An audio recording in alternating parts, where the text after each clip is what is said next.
तपाईहरु पनि भ्लग बनाउनुहुन्छ तर टपिकहरु केही मिल्दैन, तपाई एक्लै हुनुहुन्छ तर भ्लग केमा बनाऊ भन्ने थाहा हुँदैन भने आज म तपाईहरुलाई बताउन गइरहेको छु कि भ्लग कसरी बनाउने।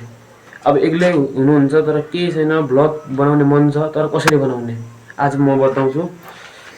पहिला त ल यो म अर्को मोबाइल चलाउँछु है। यो अर्को मोबाइल छ। ल अब यहाँ मेरो वरिपरि हेर, यति सामानहरु छन्, यो छ हैन। म एक्लै छु तर म भ्लग बनाउन चाहन्छु। अब हेर भ्लग कसरी बनाउने।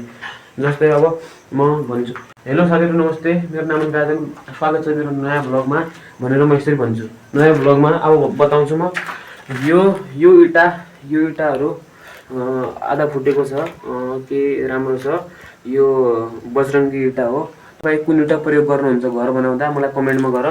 यता बोरीहरु पनि छन्, यता स्टुल राखेको छ, यता अरु सामानहरु टन्नै छन्, यता सामानहरु टन्नै छन् भनेर भन्न सक्नुहुन्छ। अब तपाईको वरिपरि पनि केही सामानहरु छ भने त्यसलाई लम्ब्याएर भन्नु कि भ्लग भनेको त्यही हो, लम्ब्याएर भन्नु।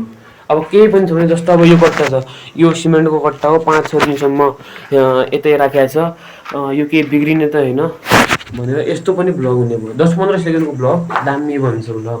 जस्तै मेरो यो घरमा वायरिङको काम दियो, अब प्लास्टर गर्न बाँकी छ, अरु सबै काम बाँकी छ, झ्याल हाल्न बाँकी छ, ढोकाहरु हाल्न बाँकी छ भनेर यसरी भन्न सक्छु। केही कुरा पनि तपाईको वरिपरि त्योलाई लम्ब्याएर भन्नु। जस्तै अब यो पाइप छ, यो पाइप यो घर बनाउँदा सपोर्टको लागि बाँध्ने गर्छन्, यो डोरीहरु यस्तो भनेर तपाईहरु पनि भन्न सक्नुहुन्छ। तपाईको वरिपरि रुख छ भने रुखको बारेमा भन्नु, यो केको रुख हो, कस्तो रुख हो भन्ने।